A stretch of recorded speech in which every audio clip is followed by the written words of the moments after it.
Question number 2, ये question ना exercise 6.1 का है। ठीक है। Two equal sides of an isosceles triangle with fix base. मतलब क्या है, जो ट्रायंगल है वो क्या है, आइसोसेलेस। दोनों साइड क्या होंगी, इक्वल होंगी। और बेस क्या है, फिक्स है। मतलब बेस की वैल्यू कांस्टेंट रहेगी, ये कहा गया है। बेस कभी चेंज नहीं होगा। आगे बढ़ते हैं। Sides are decreasing at the rate of 3 centimetre per second. जो साइड्स है ना, वो डिक्रीज हो रहे हैं। मतलब साइड मान लो ये है हमारे पास, धीरे धीरे डिक्रीज हो रहे हैं, ऐसे करके ऐसे करके। बेस सेम है, बेस नहीं कुछ हो रहा है, मतलब बेस उतना का उतना ही है, ना छोटा हो रहा है ना बड़ा हो रहा है। साइड छोटी हो रही है। और मैं छोटी कैसे कह रहा हूँ, क्योंकि लिखा हुआ है decreasing at the rate of 3 centimetre per second. फिर पूछा गया है how fast the area decrease. How fast the area decrease, हमें पता करना है कि एरिया किस रेट से कम होगी। उसके बाद भी कुछ लिखा हुआ है। उसके बाद लिखा हुआ है when the two equal sides are equal to the base. जब साइड जो है ना वो इक्वल होंगे बेस के। मतलब एक्स की वैल्यू क्या होगी, बी होगी। ये हम बाद में कर लेंगे। मेन क्या है, हमें फाइंड करना है कि how fast the area decrease. उसके बाद जो पॉइंट कहा गया होगा, इस पे चेक करो उस पे चेक करो, वो पॉइंट हम पुट कर देते हैं बस। और कुछ नहीं करना होता। मेन क्या है, एरिया फाइंड करना किस रेट से डिक्रीज होगी। तो एरिया क्या होगा ट्रायंगल का, ये बताओ। और गिवन क्या है वो लिख लो पहले। तो गिवन है हमारे पास कि D X upon D D. Side नहीं है, साइड जो है हमारे पास वो डिक्रीज हो रही है। तो वो डिक्रीज किस रेट से हो रही है, 3 सेंटीमीटर पर सेकंड से हो रही है ना। तो डिक्रीज हो रही है, इसलिए माइनस लगाना पड़ेगा हमें। माइनस लगा के 3 सेंटीमीटर पर सेकंड लिख दो। इसके बाद बताओ एरिया क्या होता है। एरिया हमारा AREA इक्वल टू ए से मैं डिनोट कर रहा हूँ। इसकी वैल्यू क्या होगी, एरिया की वैल्यू होगी हमारे पास, ट्रायंगल है, half into base into height होता है ना। हाफ इंटू बेस क्या है हमारे पास, बी। बेस को हमने बी लिखा है, तो यहाँ पे इंटू में बी लिख दो। इंटू हाइट, हाइट क्या है हमारे पास, हाइट है इसके पास वाई, तो यहाँ पे वाई आएगा। ठीक है। हमें फाइंड क्या करना है, हमें फाइंड करना है किस रेट से एरिया चेंज होगा। मतलब D A upon D t की वैल्यू हमें फाइंड करनी है। ओके। अब बताओ क्या करेंगे हम।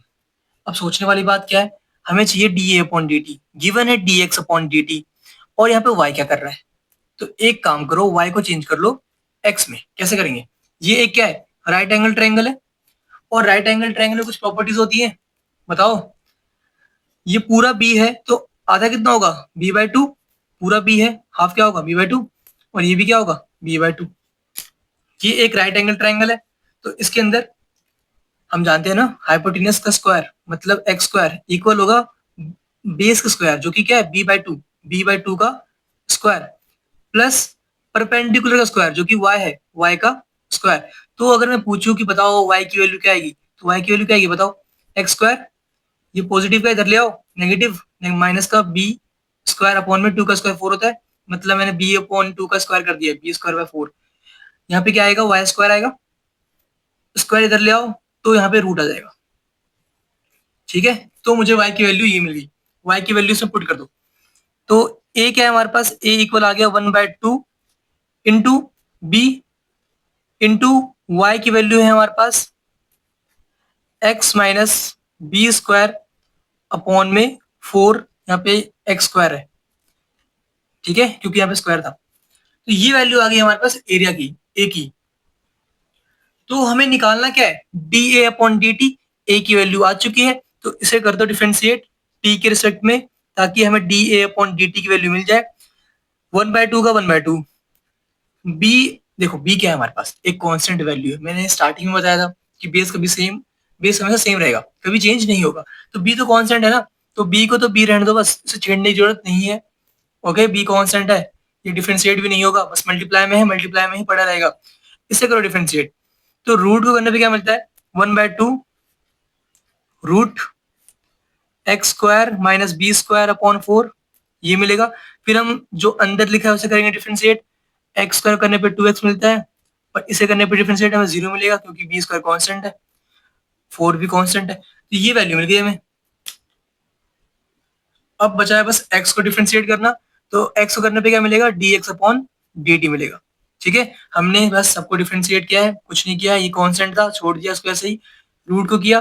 तो देखो ये आप, कुछ बच्चों को ना पता हो तो नोट डाल लो, d upon d x root x का हमारा होता है 1/2 रूट एक्स। ठीक है, चैप्टर 5 में मैंने बार बार बता रखा है ये बात, तो इसे मैंने डायरेक्ट यूज कर लिया। आपको मन कर रहा है कैसे भी कर लो, डिफरेंशिएट करना आपको आता ही होगा। ठीक है, तो ये करके हमें ये मिल गया। तो हमें चाहिए डी ए अपॉन डी टी की वैल्यू, जो कि आ चुकी है, ये हमारे पास 2 से 2 कैंसिल हो गया। ओके, तो डी ए अपॉन डी टी क्या मिला हमें, बताओ। ऊपर बच गया x into b, x b. नीचे क्या बच रहा है, नीचे हमारे पास बच रहा है 2। यहाँ पे एलसीएम ले लो अंदर, तो यहाँ पे एलसीएम लेने पे क्या मिलेगा, 4x² माइनस का b² डिवाइड में 4, डिवाइड में क्या आएगा, 4 आएगा। तो 4 क्या होता है, 2 का स्क्वायर होता है, तो ये 2 बाहर आ गया। ठीक है, 4 क्या होता है, 2 का स्क्वायर, तो 2 बाहर आ गया। ठीक है, और यहाँ पे क्या है, D X upon D T, इसकी वैल्यू गिवन है। क्या है हमारे पास इसकी वैल्यू, -3 सेंटीमीटर पर सेकंड। तो मैं यहाँ पे लिख दूं -3 सेंटीमीटर पर सेकंड। ओके, तो ये 2 से 2 भी कैंसिल हो गया, बच गया हमारे पास ये। अब क्या करना है, इसके बाद हमें इसमें पुट करनी है वैल्यू। देखो ये हमारे पास क्या है, D A upon D T, जो हमें फाइंड करना था पहला हमने कर लिया। अब सेकंड पार्ट क्वेश्चन क्या है कि फाइंड करो डी ए अपॉन डी टी की वैल्यू जब, हमें क्या फाइंड करना है, D A upon D t की वैल्यू जब,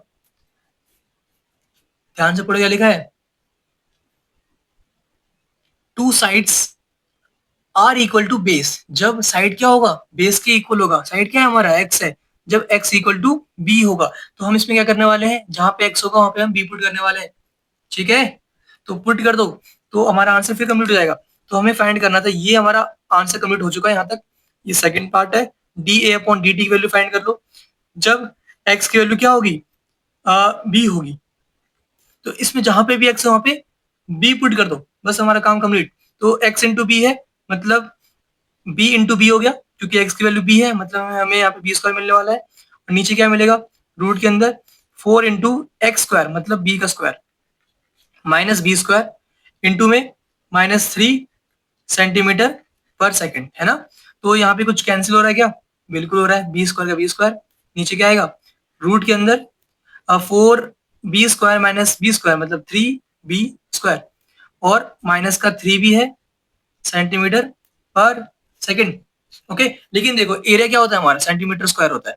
ठीक है, हम सेंटीमीटर स्क्वायर लगा लो, क्योंकि इसकी यूनिट स्क्वायर आने वाली है। Area centimetre square time second. Okay, इसके बाद क्या कुछ कैंसिल हो रहा हो तो कैंसिल कर दो, बस इतना करना बचा है हमारे पास। ठीक है, तो यहाँ पे इसको मैं लिखने वाला हूँ b²। देखो आंसर मैच करने के लिए कर रहा हूँ, नहीं तो ये भी लिख के आओगे तो नंबर पूरे मिलेंगे।